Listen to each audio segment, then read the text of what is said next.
Assalamualaikum warahmatullahi wabarakatuh. Perkenalkan, nama saya Hikmah, stambuk A221209090. Kelompok kami akan menjelaskan tentang Pancasila sebagai sistem etika. Pancasila sebagai sistem etika terbagi menjadi 4. Yang pertama, konsep Pancasila sebagai sistem etika. Yang kedua, pentingnya Pancasila sebagai sistem filsafat. Yang ketiga, sumber historis, sosiologis, politis Pancasila. Yang keempat, esensi dan urgensi Pancasila sebagai sistem etika. Di sini saya akan menjelaskan tentang konsep Pancasila sebagai sistem etika. Istilah etika berasal dari bahasa Yunani, yaitu dari kata ethos yang berarti watak atau kebiasaan. Etika berkaitan dengan baik dan buruk, benar dan salah, betul dan tidak, bohong dan jujur.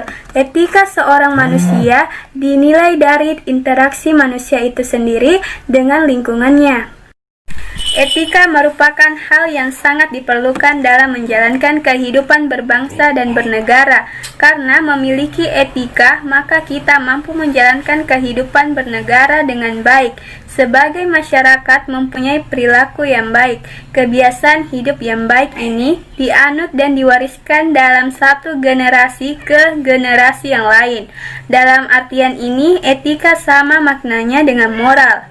Etika juga merupakan pemikiran-pemikiran kritis dan mendasar tentang ajaran-ajaran dan pandangan-pandangan moral. Etika adalah suatu ilmu yang membahas tentang bagaimana dan mengapa kita mengikuti ajaran-ajaran moral tertentu, atau bagaimana kita harus mengambil sikap yang bertanggung jawab untuk mempertimbangkan berbagai ajaran moral. Etika dibagi menjadi 2 kelompok, yaitu etika umum dan etika khusus. Etika umum mempertanyakan prinsip-prinsip yang berlaku bagi setiap tindakan manusia, sedangkan etika khusus membahas prinsip-prinsip itu dalam budaya dengan berbagai aspek kehidupan manusia. Assalamualaikum warahmatullahi wabarakatuh. Perkenalkan, nama saya Bibit Oktaviani, stambuk A2212089. Di sini saya akan menjelaskan tentang pentingnya Pancasila sebagai sistem filsafat. Pancasila sebagai sistem filsafat adalah suatu kesatuan yang saling menghubungkan untuk satu tujuan tertentu dan saling berkualifikasi yang tidak terpisahkan satu dengan yang lainnya. Jadi, Pancasila pada dasarnya satu bagian unit-unit yang saling berkaitan satu sama lain dan memiliki fungsi serta tugas masing-masing. Pancasila adalah 5 sila yang merupakan satu kesatuan rangkaian nilai-nilai luhur yang bersumber dari nilai-nilai budaya masyarakat Indonesia yang sangat majemuk dan beragam dalam arti Bhinneka Tunggal Ika. Nilai-nilai sistem filsafat Pancasila adalah sebagai berikut. Yang pertama, rumusan dari sila-sila Pancasila menunjukkan adanya sifat-sifat yang umum, universal, dan abstrak, karena pada hakikatnya Pancasila adalah nilai. Kedua, inti nilai-nilai Pancasila berlaku tidak terikat oleh ruang, artinya keberlakuannya sejak zaman dahulu, masa kini, dan juga untuk masa yang akan datang. Untuk bangsa Indonesia, boleh juga untuk negara lain, yang secara ekspresif tampak dalam adat istiadat, kebudayaan, tata hidup kewarganegaraan, dan tata hidup beragama. Yang ketiga, yang terkandung dalam pembukaan Undang-Undang Dasar 1945 memenuhi syarat sebagai pokok kaidah negara yang fundamental, sehingga merupakan suatu sumber hukum positif di Indonesia. Sekian dari saya. Wassalamualaikum warahmatullahi wabarakatuh. Assalamualaikum warahmatullahi wabarakatuh. Perkenalkan, nama saya Irfan Sereza, stambuk A2212086 dari program studi pendidikan biologi kelas A. Saya akan menjelaskan tentang Pancasila sebagai sistem etika dilihat dari sumber historisnya. Pada zaman Orde Lama, Pancasila sebagai sistem etika masih berbentuk sebagai filosofis Grundslag atau Weltanschauung. Artinya, nilai-nilai Pancasila belum ditegaskan ke dalam sistem etika. Tetapi, nilai-nilai moral telah terdapat pandangan hidup masyarakat. Masyarakat dalam masa Orde Lama telah mengenal nilai-nilai kemandirian bangsa yang oleh Presiden Soekarno disebut dengan istilah berdikari. berdiri di atas kaki sendiri. Pada zaman Orde Baru, Pancasila sebagai sistem etika disosialisasikan melalui penataran P4 dan diinstitusionalkan dalam wadah BP7. Ada banyak butir Pancasila yang telah dijabarkan dari kelima sila Pancasila sebagai hasil temuan dari para peneliti BP7 sebagai berikut. Yang pertama, ketuhanan yang Maha Esa. Cara pengamalannya yaitu manusia atau rakyat Indonesia percaya dan takwa kepada Tuhan yang Maha Esa sesuai dengan agama dan kepercayaannya masing-masing menurut dasar kemanusiaan yang adil dan beradab. Yang kedua, hormat menghormati dan bekerja sama antar para pemeluk agama dan para penganut kepercayaan yang berbeda-beda sehingga terbina kerukunan hidup. Yang ketiga, saling menghormati dan menjalankan ibadah sesuai dengan agama kepercayaan masing-masing. Sila kedua yaitu kemanusiaan yang adil dan beradab. Cara pengamalannya yaitu mengakui persamaan derajat atau persamaan hak. Kedua, saling mencintai sesama manusia, mengembangkan sikap tegang rasa, tidak semena-mena terhadap orang lain, menjunjung tinggi nilai kemanusiaan, gemar melakukan kegiatan kemanusiaan, berani membela kebenaran dan keadilan. Sila yang ketiga, Persatuan Indonesia. Cara pengamalannya yaitu menempatkan persatuan, kesatuan, kepentingan, keselamatan bangsa dan bernegara di atas kepentingan pribadi atau golongan. Rela berkorban untuk kepentingan bangsa dan negara, cinta tanah air dan bangsa, bangga sebagai bangsa Indonesia dan bertanah air Indonesia, memajukan pergaulan demi persatuan dan kesatuan bangsa yang berbineka tunggal ika. 4. Yaitu sila kerakyatan yang dipimpin oleh hikmat kebijaksanaan dalam permusyawaratan perwakilan. Cara pengamalannya yaitu tidak memaksakan kehendak orang lain, musyawarah untuk mencapai mufakat diliputi oleh semangat kekeluargaan dengan itikat yang baik dan rasa tanggung jawab menerima dan melaksanakan hasil putusan musyawarah. Musyawarah dilakukan dengan akal sehat dan sesuai dengan hati nurani yang luhur. Dan yang terakhir, sila kelima, yakni keadilan sosial bagi seluruh rakyat Indonesia.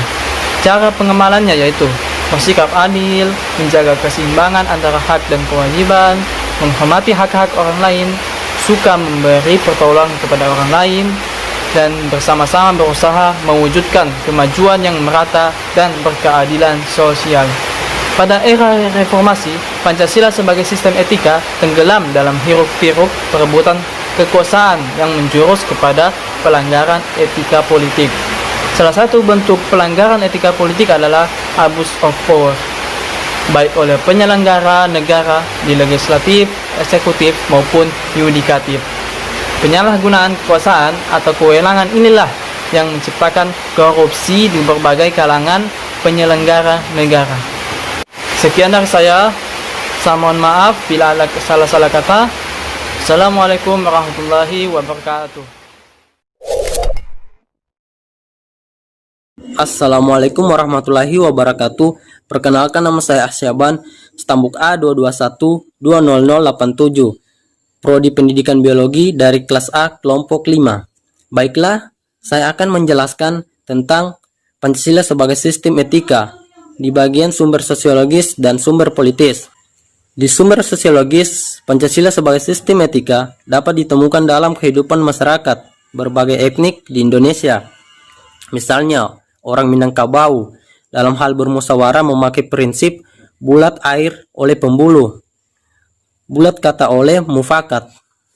Maka masih banyak lagi mutiara kearifan lokal yang bertebaran di bumi Indonesia, sehingga memerlukan penelitian yang mendalam. Di bagian kedua, yaitu di bagian sumber politis.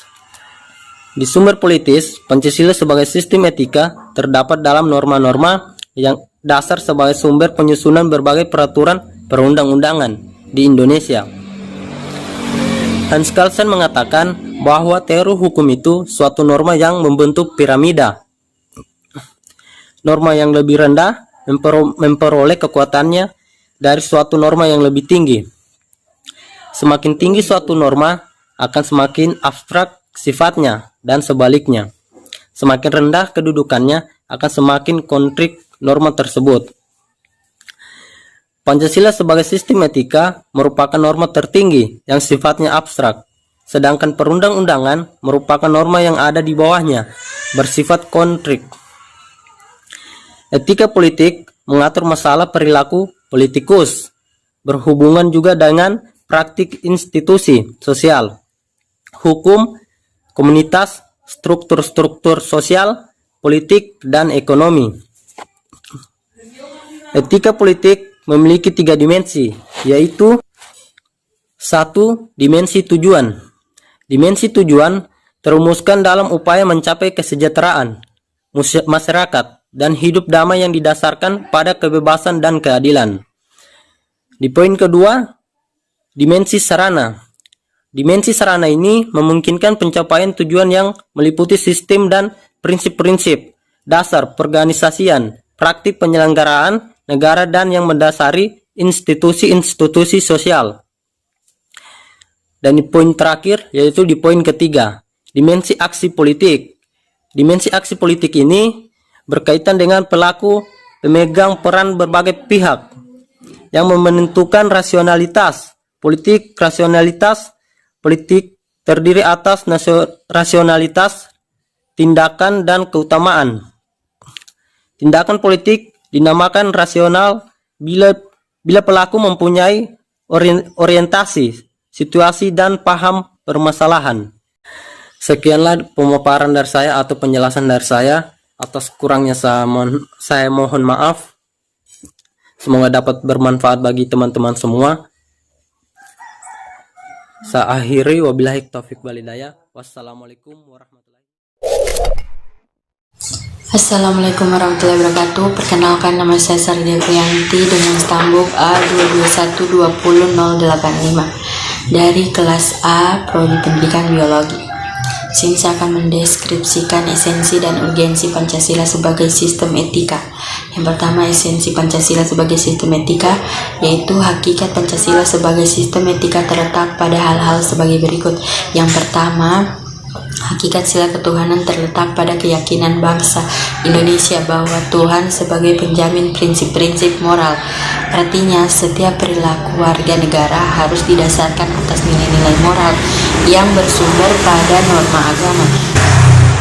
Yang kedua, hakikat sila kemanusiaan terletak pada actus humanus, yaitu tindakan manusia yang mengandung implikasi dan konsekuensi moral yang dibedakan dengan actus homini, yaitu tindakan manusia yang biasa. Ketiga, hakikat sila persatuan terletak pada kesediaan untuk hidup bersama sebagai warga bangsa yang mementingkan masalah bangsa di atas kepentingan individu atau kelompok. Sistematika yang berlandaskan pada semangat kebersamaan solidaritas sosial akan melahirkan kekuatan untuk menghadapi penetrasi nilai yang bersifat memecah belah bangsa. Keempat, hakikat sila kerakyatan terletak pada prinsip musyawarah untuk mufakat, artinya menghargai diri sendiri sama halnya dengan menghargai orang lain. Kelima, hakikat sila keadilan sosial bagi seluruh rakyat Indonesia merupakan perwujudan dari sistematika yang tidak menekankan pada kewajiban semata atau deontologis, atau menekankan pada tujuan belaka, yaitu teleologis, tetapi lebih menonjolkan keutamaan virtu etik. Yang dari saya, terima kasih. Wassalamualaikum warahmatullahi wabarakatuh. Assalamualaikum warahmatullahi wabarakatuh. Perkenalkan, nama saya Devitria dari Fakultas Keguruan dan Ilmu Kependidikan, Program Studi Pendidikan Biologi, Stambuk A22120088 dari kelompok 5. Di sini saya akan menjelaskan urgensi Pancasila sebagai sistem etika. Urgensi Pancasila sebagai sistem etika itu terbagi menjadi 4.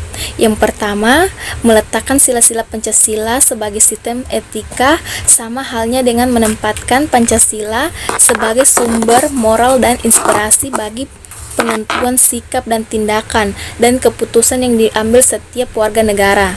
Yang kedua, Pancasila sebagai sistem etika memberi guidelines bagi setiap warga negara sehingga memiliki orientasi yang jelas dan tata pergaulan baik lokal, nasional, regional maupun internasional.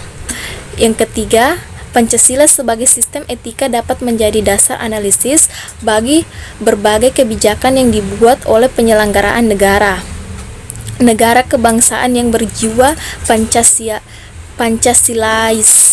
Yang keempat, Pancasila sebagai sistem etika dapat menjadi filter untuk menyaring pluralitas nilai yang berkembang dalam kehidupan masyarakat sebagai dampak globalisasi yang mempengaruhi pemikiran warga negara. Itu saja yang bisa saya jelaskan. Assalamualaikum warahmatullahi wabarakatuh.